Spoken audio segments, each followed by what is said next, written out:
Everybody, it's Wardy, and we're reporting live here from Citi Field in the Cadillac Club as the Mets just took down the Philadelphia Phillies in a walk-off fashion.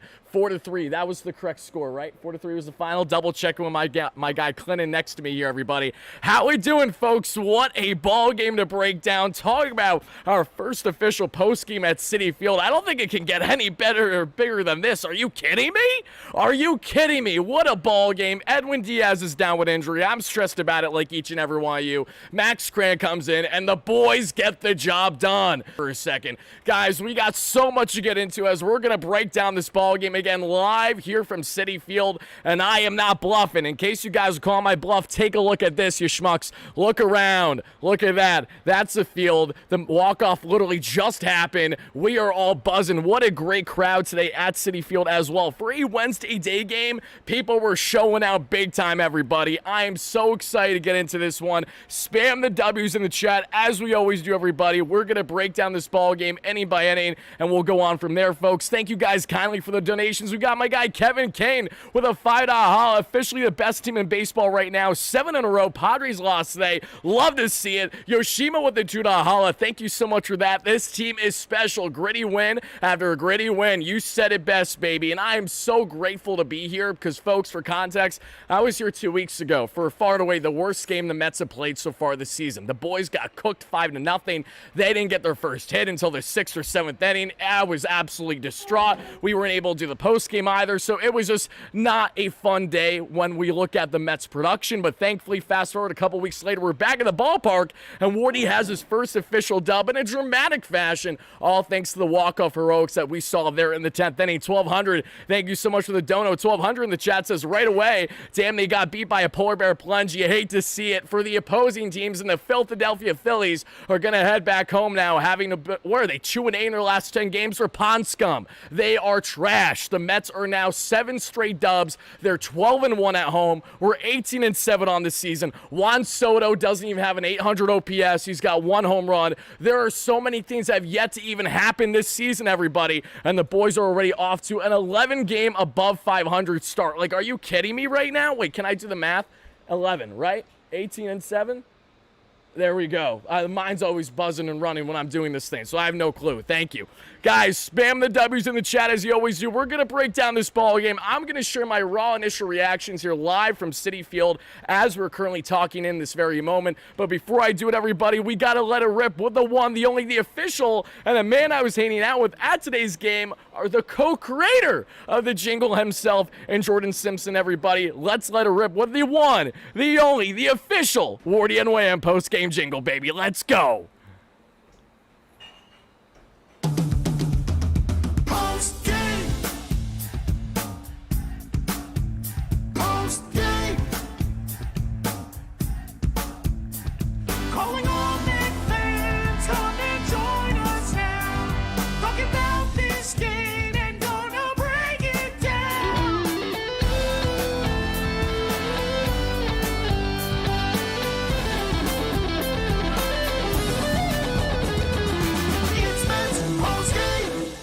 Shout out to my guys Greg and Jordan, as always, with the official WardyNYM post-game jingle, everybody. Spam that like and subscribe button as you chime in. We have you covered after every single Mets game throughout the year, no matter where we are.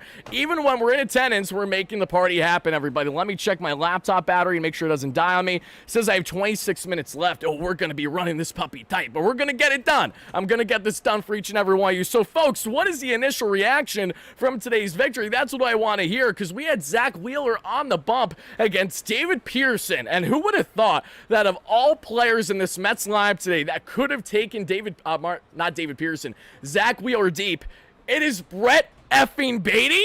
Are you kidding me? He lifts, he drives, it's high, it's far, and it is gone. What a tater that we saw from Beatty early on in this ball game to get the offense started for the Amazons. Yet another situation where Brett Beatty hears everyone calling, saying he's going to get sent down, with Jeff McNeil and Alvarez both returning back this Friday. That many of you guys know that we talked about the past couple days on the channel. They'll be returning for that series against the Nationals. But folks, before we get there, let's talk about the fact that Brett Beatty back against the wall again, knowing that it's a ticking time bomb. What's going to happen with him in his future with the Mets? What does he do? He has himself his biggest game yet for the Mets. It woke him up. And listen, if the pressure of Jeff McNeil right around a return, if the pressure of Luis Angel Acuna being a stud every day out there is going to be the difference maker, then so be it. That is more than fine by me. Yes, Mendoza said it. Daniel, what did Mendoza say in the chat? Let me hear it. Unless did he say exactly that? Marte winning the game wasn't on my prediction list, nor was I predicting Brett Beatty to hit a home run today. Clinton, listen to this. So I'm talking with my guy Clinton right here, who works at Citi Field, doing a great job here, making sure this event can happen right now for a post-game show. And my guy, out of all people that we could have thought of hit a home run today, I prepared 10 different thumbnails for different outcomes for this ball game. You want to know who I didn't prepare a thumbnail with? It's Brett Beatty.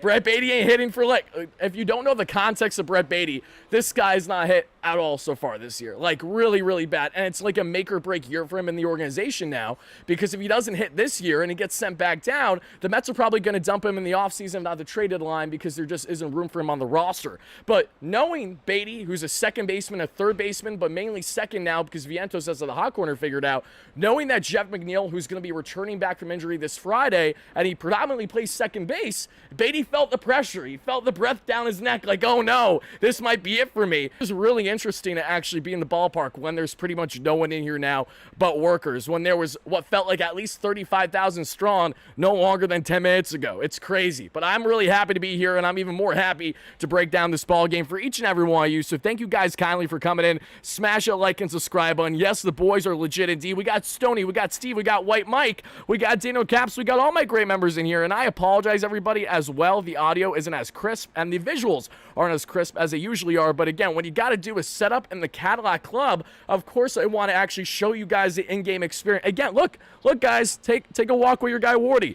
There it is. Juan Soto was here no longer than 20 minutes ago. They're in right field. Really, really cool. There you go. Here's more of the Cadillac Club, the seating that you guys see to my left. Here it is. A little bit more to my right that you guys can see. Behind me, they have the club closed up, but it's really nice inside with the bar and everything. Can't thank my friends at Cadillac enough for helping us get hooked up here with this post-game segment live from Citi Field for each and every one of you that you guys see at this very moment. Let me get to some donations, everybody. Then let's break down this ball game inning by inning, and let's have ourselves a damn Wednesday, shall we? I was like, there's not a chance in hell I'm going to wait till I take my hike all the way back home to PA today, which is going to be a while from now because I got a hike to get back home to begin with. I was not waiting that long to talk about the Mets today, especially if they won, let alone in a dramatic walk-off fashion. Yeah, no chance in hell. We're going to ride high right here, right now, baby. Let's do this thing. 1200, thank you so much. Pete sliding into home looks like a plane crashing. He's still better than Nick Castellanos because Nicky C can't slide to save his life, which is thankfully how the boys were able to get Juan Soto to throw him out there towards the end of the ball game. D-Max says Philly postgame coverage going to hit like crack. Oh, I meant to pre-record that at home, actually. I'm going to have to watch after the fact as I get NBC Sports Philadelphia where I reside in PA. That's going to be must-see. Found this channel the other day. Love this show. Trent and I love you. Thank you so much for the donation. I appreciate that. All right, guys, let's break down this ball game. How we feeling, everybody? Billy Dottie reminds me of 2022, a killer instinct of 2024. There are definitely similarities a bit with 2022, but this team is better than 2022. They're deeper than 2022. They have yet to hit their stride yet this season. There's still so much to happen on their front that I'm so excited to break down throughout the course of this season with you guys. Brendan with the $2. Thank you, Brendan. Really appreciate that. Wardy, the new Kinders Corner reporter. Oh, I like that. Like that, Joe. Brendan with the $2 says, I'm not gonna say it, but F the Phillies, baby. F the Phillies, indeed. I'm trying to be courteous to the kiddos today. It's a day game. I had a bunch of kids come up to me today. It was a humble reminder to make sure that I know I'm gonna swear, but to do it more so in the manner where I really can't control. You know when there's a big home run in a big moment and you just can't help it, like, oh my effing, you know what? It's gonna happen sometimes. So I'm trying to be a little bit better for each and every one of you. Had a really fun time today, beginning the day there in the New York Post. In the Post studios today. Really, really cool. Won't be the last time that I'll be there as well, so be on the lookout as I'll be doing more stuff with the Post in the future. John Gallagher, how you doing, baby? Let's get these donations. Alan, thank you so much for the $20 holla. Alan says, woohoo, let's go. Awesome series. It was a pleasure meeting you. I was sitting behind you. What a game. Oh, shout out to my guy, Alan. Alan is a stud. I go to sit down with Mark and James right away, and who's behind me? It's Alan. Alan's like, buddy, I watch you all the time, baby. I'm like, that's so sick. So really, really cool to interact with you, Alan. I interacted with a lot of our subscribers on the platform today. Always humbling, always a pleasure, and it was really cool to interact with you, my man. I hope you have a great rest of your day. Steve says Phillies are 6-20 and their last 26 games. It's almost like they're just not that good. Who would have thought? Then we see Dave Kaplitz, everybody, with a $5 holla. Dave says, great win, but had 11 teeth extracted today. Not feeling great. Oh, I'm sorry to hear that, Dave. Oh, my God, we have a John Deere tractor slowly going past me right now, so apologies for the audio. Hold on, everybody. They're doing all the Citi Field work on the field. It's too exposed for you guys to see, but they're misting the field. Oh, okay. Wardy, where is the broom? That's a good question. I don't have a broom on me, but you know what? I told you guys I would pretend to sweep if the Mets swept today, so we're gonna pretend to sweep, okay? We gotta make it happen. I don't have a stick in possession right now. Clinton's doing it along with me with the side. Actually, Clinton, come in here. Come on, do the sweep along with me. We need more people doing the sweep. Just walk in and do the sweep. Come on. They're only gonna see your body, not even your head. So just go in and sweep. Go to sleep in that. There you go. Love to see it. We got the Citi Field workers out here sweeping. Not because they are paid to clean, but because the boys went sweeping. They didn't just sweep the Philadelphia Phillies, but they swept the Cardinals too. It's one thing to have a dominant homestand the way the Mets have had. It's another to comfortably sweep both series. Like, it's insane. It is insane how great of a season that they have been off to this point. Another W. Thank you so much, Eddie C. Appreciate the donation. Hyper with a $2 says, LFGM right above you, still hyped. Absolutely love it, Mario. Happy to have you, as always, brother. All right, guys. Andres with the $2 holla. Can you guys let me break down the ball game? I appreciate the dollars, but seriously, I got to talk about this, everybody. Wardy going to interview Marte. That would have been sick, right? Nah, sadly, it didn't happen today. Maybe another time. Andres with the $2 holla. Had to run home from class to catch the 10th. Priorities first, baby. Priorities first. Let me see if I can adjust this a little bit so that way the sun is less in my face. All right, everybody, let's break down this ball game now, shall we? I'm not going to have too much battery life. Let's see how much I have. Okay, I got 20 minutes to rock with. All I need are 19. Okay, all jokes aside, everybody, let's break down this ball game any by inning because this was absolutely bananas. Hit that like and subscribe button as you chime in for our latest New York Metropolitan postgame show. Help us get to 250-plus likes at the end of the live show to our live viewers and to our replay viewers. Continue to smash that like and subscribe button as well. It really does mean a lot. Now let's get going on the breakdown for this ball game because I want to make sure I don't miss anything from my notes here. Just bear with me 1 second, everybody. All right, let's let it rip.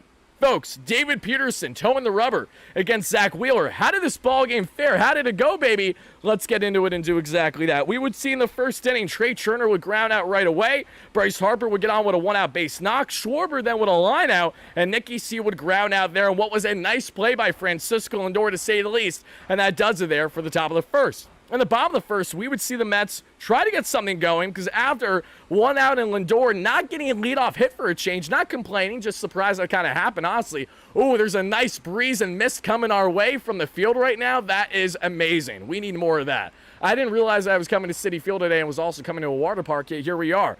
All right, guys. Juan Soto, a one-out, rips himself a base knock. His first, and I believe only hit of the day, but that's okay because Soto had huge defensive outings in this one, and I cannot get over what that arm did to help benefit the Mets in this matchup. After that Juan Soto single that we saw, Alonso with the fly out and sadly Nimmo with the ground out ended it from there. As we then got on to the top of the second, everybody, we saw JT Realmuto line out, a single by Alec Boehm, so yet another inning where there's a one-out single for the Mets and the Phillies. Then Sosa gets on with a single. Then we saw Wilson reach on what was a poor error by Mark. Loved Vientos to death, but he bobbled it right away. He just couldn't handle it, and he hesitated. Can't hesitate in those moments. And I know it's hard not to because you want to make the right play, but he hesitated, and just that split second of him hesitating, planting his feet, and not going right to throw it to Alonso at first base is how Mr. Weston Wilson got on. So right away, everybody, we see it's pretty much a bases-loaded jam with one away. And what happens? David Pearson, the Mets escape the jam is what happens. Rojas with a fly out, and then a huge force out there on Trey Turner for the final out in the inning. Fantastic job by Brett Beatty to make that play, especially. Beatty looked really, really good in the field today. I don't know about you guys, but I was very encouraged by what I saw both offensively and defensively from Brett Beatty today. In the bottom of the second, everybody, we saw Mark Vientos lead off the inning with a single. Let's see, Dat Dude, thank you so much for the donation. I appreciate that. Dat Dude says, It's hard to sweep in general, even harder to sweep a 4-game series, even harder to sweep back-to-back series, and your 2025 Mets just did that. LFGM, you're damn right they did that, baby. We're feeling electric. The boys are buzzing. Like I said, they are now 7-0 over their past 7 games. A 12-1 homestand is nothing to complain about whatsoever to begin the season. My God, my goodness, my gracious, is this team buzzing. Vientos with the single. Then Jesse Winker struck out. Tyrone struck out. And here comes Brett the Hitman Beatty. And this is now not Brett the Hitman Beatty. You guys, we're back at it. We haven't said this since spring training.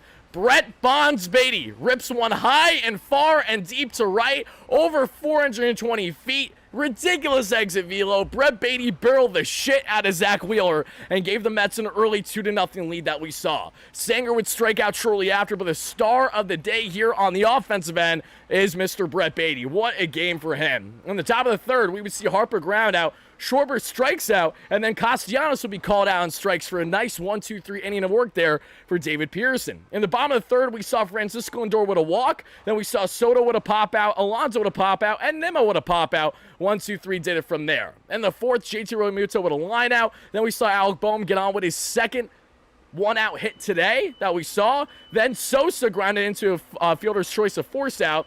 Then we see Weston Wilson got on with a single, and then Johan Rojas sadly rips a single. Rojas with another solid hit against this Mets team and driving a run in this series, and that makes it 2-1 Mets. Then shortly after, Trey Turner finally does something in this series against this Mets team. Trey Turner rips a single that ties the ball game, and thankfully Bryce Harper grounds out to end it from there. But the big story in this one, everybody, in my opinion at least, at this point in the ball game, offensively, it's Brett Beatty. Apologies if the sound is a little loud there as they're doing field work. Let me know in the chat, guys, if the audio is okay for you, if it's a little too much.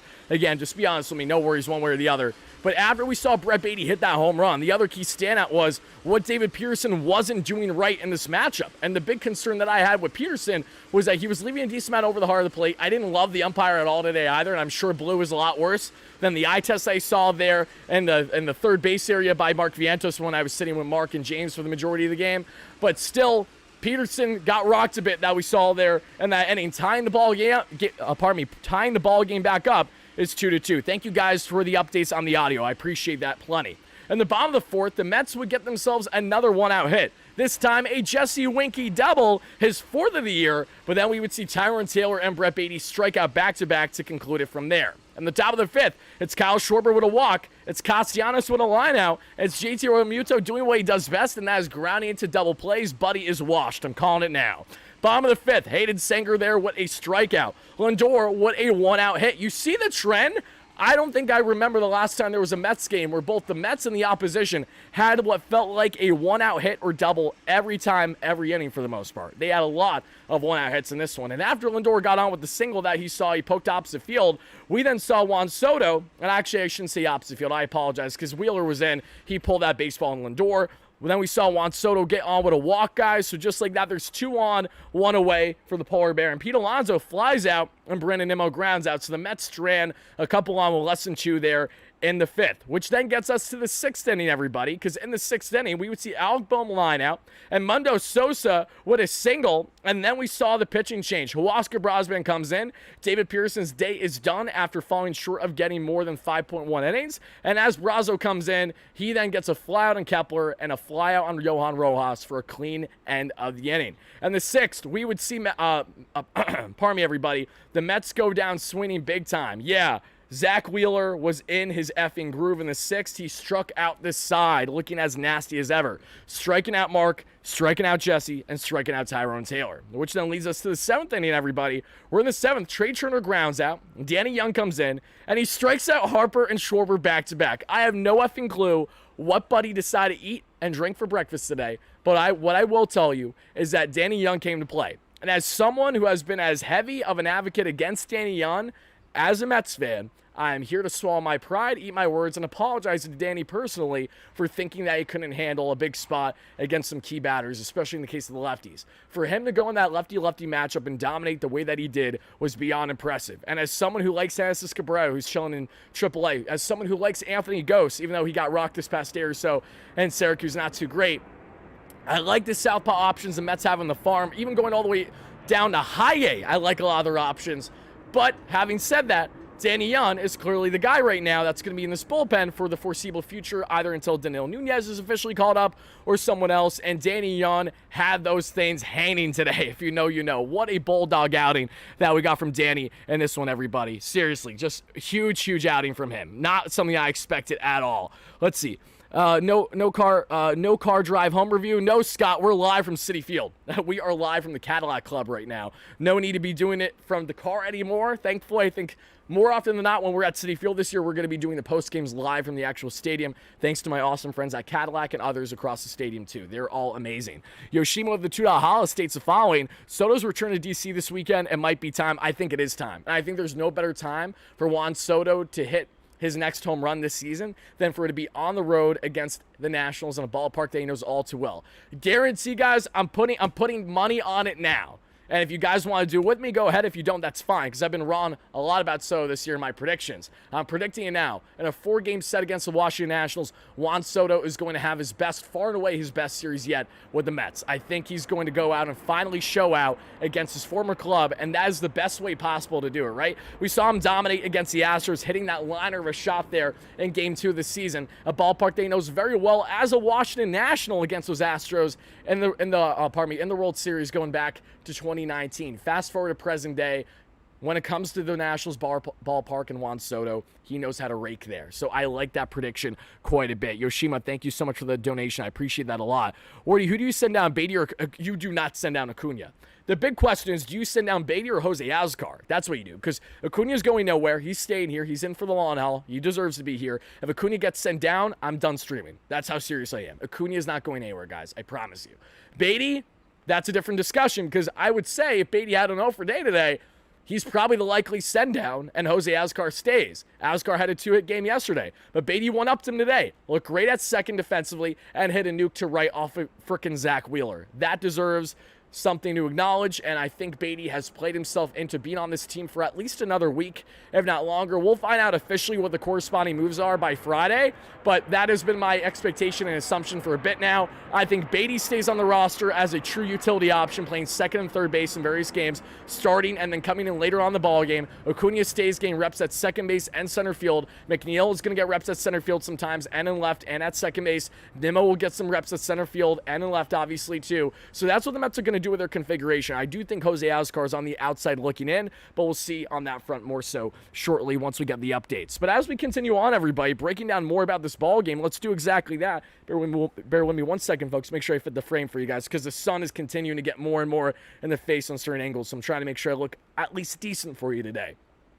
In the 7th, a 1-2-3 that we saw there after Danny Young came in. On the bottom of the 7th, Matt Strom comes in to face Acuna, Singer, Lindor, and Soto. And after 2 outs, as Acuna and Singer didn't do anything, unfortunately, Lindor ripped his second hit of the day. Francisco Lindor continues to tear the cover off the ball at Citi Field. Buddy's batting north of 500 at Citi right now. I'm not even exaggerating too much. That's a fact. But what was most brutal here in the 7th inning is Juan Soto getting called out on a 3rd strike. And the worst part about it, everybody, the worst part about it is that called strike was clearly a strike, yet Soto was challenging it for a while there that we saw with the umpire. You guys didn't even see it on the broadcast, but Soto was really letting the ump know how he felt about that call. Wasn't happy about it, but Blue was actually right here. I can't fault him. It was a fastball up and away. It wasn't even a dotted corner. It was well within the zone. So you just have to take it for what it is. Juan Soto should have been swinging there. He wasn't, got caught off guard, and that was the Mets' demise there in the 7th, as they would not score anything from there. But as we continue to break down everything, everybody, in the 8th inning, Luis Angel Acuna stays in the ballgame at second base for the remainder of this one. Jose Butto comes in. Butto gives up a walk right away to Nick Castellanos. Then JT Realmuto strikes out. Then a ground out for Alec Boehm, and then here comes Bryson Stott, who comes in as a pinch hitter, and of course he gets on with a walk for Edmundo Sosa. Max Kepler there with a single, but thankfully it stays 2-2 because Juan Soto does the thing. Juan Soto says, I might be a $765 million man because of my bat, but let me tell you, my arm's pretty damn good. I got a cannon. I'm going to play some solid defense every now and then. And Juan Soto did that today. He stepped the hell up. What an absolute cannon that we saw thrown at home. Nick Castellanos looks just as good as Pete Alonso and Mark Vientos base running, and I don't mean that as a compliment. Nicky C with a terrible slide there in a home, and thankfully they got the tag, and that was it. Juan Soto avoids the Phillies from getting lead there in the 8th inning, which then leads us to the bottom of the 8th. Blindbeard, thank you so much for the donation. Blindbeard says, LFGM, love hanging out with Mark and James. They're the best. They're literally some of my favorite people in the Mets space. I'm always hanging out with them at the ballpark. Also hung out with my guy Jolly today. Saw Mets Muse, if you guys know him on X, as he does a good job there with his Mets fan related account. Interacted with a lot of people, and my guy Jordan Simpson, who again makes the Mets jingles, the ones that made our official postgame jingle with Greg as well. But as we continue on, everybody, in the 8th inning, the Mets went down in order as Alonso, Nimmo, and Vientos in a 1-2-3. Vientos struck out as well. In the 9th inning, here comes Edwin Diaz, and Edwin had himself a 1-2-3 inning. Cal Stevenson flies out. Trey Turner struck out beautifully, the way that we love to see on that slider, got him to bite, and Harper would ground out, which then it sets the stage for the bottom of the 9th. Can the Mets walk it off? They would, just not yet. Starling Marte lines out sharply. Tyrone Taylor with a strikeout. Luis Angel Acuna with a 2-out single in the 9th. Why? Because he's an effing dog. That is why. He is the best damn thing to happen at second base right now. I can't get over Luis Angel Acuna. Then here comes Louis Torrens, and Louis Torrens, mind you, comes in a pinch hit for Sanger, and what was Hayden Sanger's last game as a Met, more than likely, sadly, for right now, Sanger will 1,000% be the odd man out between himself, Alvarez, and Torrens naturally. But thank you, Hayden Sanger, for your service. Your defense was immaculate. Your offense was surprisingly better than we thought, and that's all we can ask for from a backup catcher when Alvy went down to begin the season. Thank you, Hayden Sanger, for your services. We appreciate you, baby. But beyond that, everybody, Lindor sadly grounded out to end the inning. The Mets couldn't get enough going in the 9th, which then leads us to the 10th. And in the 10th, everybody, we would see Kyle Schwarber strike out there, called strike, and then we see Bryce Harper steal third base. Nick Castellanos then singles, and that makes it a 3-2 Philadelphia Phillies lead, and that's where Edwin Diaz sadly goes down with his injury. And I thought it looked like an apparent leg injury with Edwin. Not happy to hear that at all. If you guys have any further word on Edwin from Carlos Mendoza that you guys can relay in the chat right now, please do that. You're allowed at Citi Field now. I am allowed at Citi Field, guys. Yes, if you couldn't tell, I'm allowed at Citi Field now. They don't mind me as much. They might mind me a little bit, but they're like, you know what, kid, we'll give you a couple minutes. Just go in there and do your thing. That's pretty much what's happening right now. But shout out Cadillac. Can't thank them enough. Make sure to check out Cadillac, everybody, that I post, especially on Instagram. Their specific page to check out. They do awesome stuff, and I will reiterate that on Instagram later on for you guys to check out as always. Cramp? Oh, it was a cramp. Oh, that's awesome. Hell yeah. That's awesome. Glennon, you heard that? Edwin Diaz exited with injury, but it was just a cramp. We're chilling. But he just didn't stretch enough. He's fine. He's fine. He's fine. That's huge. That is massive. I was getting ready to talk about Edwin Diaz and what we're going to have to do to replace him if he goes on the IL. But if Buddy's just cramping up, I mean, shit, I'm cramping up, jumping out of my seat after Brett Brady hits a home run. We're no different. We're the same. Not a problem. Okay. He's going to be fine. That is huge. That's great news. Thank you guys so much for relaying that. Edward with the $5 holla says, since June last year, let's see, since June last year at Wardy, which is the best team in MLB? The New York Mets, baby. The Mets have been amazing since June last year, all things considered. Francisco Lindor, as a matter of fact, for those that don't know, has a higher WAR than any player in Major League Baseball going back to past calendar season. But all right, guys, let's get on to wrapping up this discussion as to what happened. We saw 3-2 Phillies lead in the 10th. Then Max Crank comes in. Max Crank wasn't supposed to pitch today, gets rushed in. Bulldog is Max Crank. He walks JT. He gives up a single to Bohm. He gets a fly out on Stott and a fly out on Max Kepler to strand him, baby. What a fantastic job by Max Crank to work his Houdini magic. No pin to Crank. And the Mets head the bottom of the 10th down by 1. And that wouldn't last long because with 1 out, after Juan Soto shifts, Pete Alonso from second and third base that we saw there on ground out. Pete Alonso drives him in, baby. The polar bear, and I apologize. Soto shifted over, not Alonso. He shifted over Lindor to third base is what I meant to say. Alonso ties the ball game, doing the best thing he does all year, going gap to gap. His 11th double of the season, make that 26 RBIs on the year for the polar bear, the best in the National League currently. And after that, everybody, we would see Mark Vientos strike out after Jordan Romano intentionally walked Brandon Nimmo. And then here is star-studded Starling Marte. When everyone's doubting him, when everyone's thinking Marte ain't going to do anything, Starling Marte has the game-winning base knock, and the Mets go on to win this one by a final score, everybody, of, yes, 4-3 in a walk-off fashion. The best homestand I think I've ever witnessed as a Mets fan, especially at Citi Field, to start a season. Nothing even comes close. This is insane. This is better than 2015, too, because the 2015 team was shit for a good portion of the year after their hot start. And then the trade deadline, Wilmer, emotions, Yoenis Cespedes, the rest is history, right? Addison Reed, my GOAT, if you guys remember that reliever stud. Guys, we just have a couple more minutes in here before I got to wrap it up. But before I let you go, let's take a look at how the Mets fare with runners in scoring position today. They were 2 for 9 with 10 on base. Definitely something to still work on. That'll be their continued bugaboo so far this year. The Phillies were 5 for 12 but left 12 on base. The Mets were out hit by Philadelphia 11-10 in this matchup. And now they look ahead for a massive series starting this Friday against the Washington Nationals in D.C. for a 4-game set, everybody. A fantastic turnout. What a back and forth. This was a really entertaining game. Obviously, I would have liked to see it not be as stressful, but if the Mets are going to win, that's all I care about, especially in the fashion that they did, in a walk-off fashion. There's nothing better than that, Mets fans. Thank you guys so much, everyone that hit that like and subscribe button as your first chime in. It really does mean a lot. I'm going to get out of here now because my laptop is about to die, but I hung on because I knew that we had something to chop it up about. Thank you guys so much for the donations. Thank you again, the New York Mets and the Cadillac, specifically, for hooking us up in this gorgeous Cadillac Club to be doing this post-game live for each and every one of you. I'm now going to get set back and do my lawn hike back home to PA today. So everybody, have a tremendous rest of your night, day, evening, whenever you're watching this. Be on the lookout for new content dropping tomorrow, more than likely. Until then, everybody, enjoy your damn day. Enjoy the off day tomorrow. You deserve it. Sit back, relax, let this marinate. The boys are 7-0 in their past 7. We don't get many opportunities to let these emotions marinate for more than 24 hours because they play every single game throughout the year. So enjoy the off day tomorrow, everybody. I know I will, and I will see you guys all for our post-game and pre-game coverage beginning Friday, as always. Love you all to death, and as always, no